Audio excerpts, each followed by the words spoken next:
All right, so let's first isolate this. Then you get 2 plus root of x plus 1.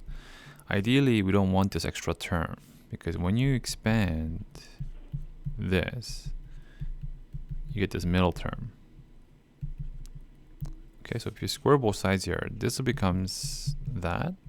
This, okay, when you square both sides, this becomes 4, but then you get double of the products, which is 4 root of x plus 1.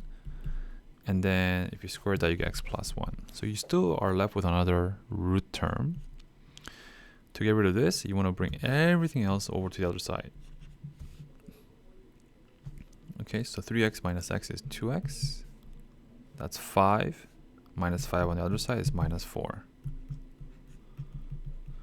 Let's divide through by 2.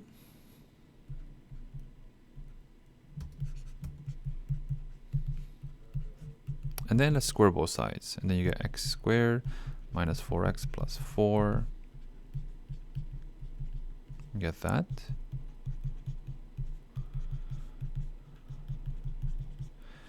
Okay, if you subtract both sides by 4, you get minus 8x. And that just cancels out.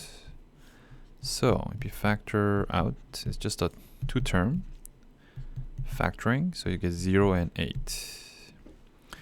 Okay, 0 and 8. So if you plug in 0, it clearly works. All right, root 1, wait. If you plug in 0, it clearly does not work. You get root 1 minus root 1, that's 0. So you have to omit that. That's an extraneous root.